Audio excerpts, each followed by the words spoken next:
আসসালামু আলাইকুম এভরিওয়ান। এতিম ছেলের ভালোবাসা 24 নম্বর পার্ট। একটা মেয়ে কণ্ঠে বলল, আপনি কি অনিক বলছেন? আমি বললাম, আমি অনিক। অপরিচিত মেয়েটা বলল, আপনার সাথে একটু কথা বলতে পারি? আমি বললাম, আমি আপনাকে চিনি না, সো আপনার সাথে কথা বলার কোনো ইচ্ছেই নেই। মেয়েটা বলল, আরে এত রেগে যাচ্ছেন কেন? কখন বললাম আমি পরিচয় দিব না?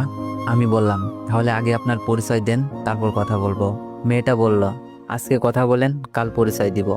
আমি বললাম, তা হবে না, আজকে পরিচয় দেন, না হলে কল কেটে দিলাম। মেয়েটা কিছুক্ষণ চুপ করেই রইল। এরপর বলল, আমার পরিচয় দিলে তো আমার সাথে কথাই বলবেন না। আমি বললাম, আগে পরিচয় দিন, তারপর ভেবে দেখব।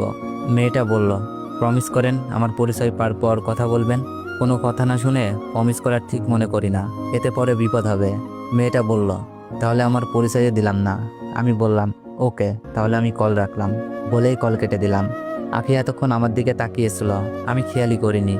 ও চোখে মুখে রাগী ভাব, মনে হচ্ছে পারলে আমাকে ধরে মারবে। কিন্তু হঠাৎ করে এমন পরিবর্তন কেন বুঝলাম না। আখি বলল, ওই এতক্ষণ কার সাথে কথা বললি? আমি বললাম, চিনি না। আখি বলল, চিনিস না, তাহলে এতক্ষণ কথা বললি কেন?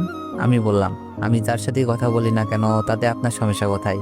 আখি বলল, অনেক সমস্যা আছে। কি সমস্যা শুনি? বলা যাবে না। তাহলে আমিও কথা বলবই। বলেই পাশের রুমে চলে এলাম। জানি যতক্ষণ থাকবো ততক্ষণ এমন ঝগড়া করবে। হুদায় ঝগড়া করার চেয়ে ঘুমানো ভালো। বিছানায় শুয়ে কখন ঘুমিয়ে গেছি নিজেও জানি না। সকালের দরজা ধাক্কানোর শব্দে ঘুম ভেঙে গেল। বিছানা থেকে উঠে গিয়ে দেখি রিয়া দাঁড়িয়ে আছে। আমি বললাম, এত সকালে তুই কখন এলি? রিয়া বলল, ভাইয়া এখন 9:30 বাজে, আসছি 1 ঘন্টা আগে। আমি বললাম, রুমে আর কার কার শব্দে শোনা যায়? রিয়া ভয়ে ভয়ে বলল, আব্বু আম্মু আর সীমা এসেছে। রিয়ার কথা শুনে মাথায় রক্ত উঠে গেল। ইচ্ছে করছে ওরে একটা ঠাসিয়ে চড় মারি। আর আমি গোষ্ঠী শুদ্ধ ডেকে এনেছে, যাদেরকে আমি দু চোখে দেখতে পারি না। এখন তারা আমার সামনে এসে ঘুরছে। ভাবলাম দরজা বন্ধ করে আর বের হব না, কিন্তু আবার আখি ম্যাডাম ডেকে গেল। দূর, ভাল লাগে না। রুম থেকে বের হয়ে আসলাম। ম্যাডাম সোফায় বসে সবার সাথে গল্প করছে।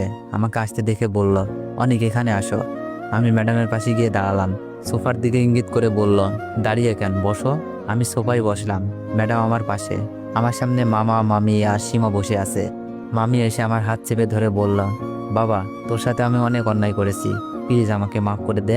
আমি বললাম, এ কি করছেন, ছাড়ুন। আমার মতো একটা এতিমের কাছে আপনার মাপ চাইতে হবে না। আর আমি আসার সময় আপনাদের জন্য একটা চিঠি রেখে এসেছিলাম, সেটাতে তো বলাই আছে আপনাদের কারোর উপর আমার কোনো রাগ নেই। যা আমার কপালে ছিল তাই হয়েছে। মামা বলল, বাবা তাহলে বাসায় ফিরে চল। আমি ওখান থেকে একবারে চলে এসেছি, আর কখনো বাসায় যাব না। রিয়া বলল, ভাইয়া প্লিজ চলো, তোমাকে ছাড়া বাড়ি ফাঁকা ফাঁকা লাগে। আমি বললাম, আমি সেই অতীত আর মনে করতে চাই না। আমাকে আমার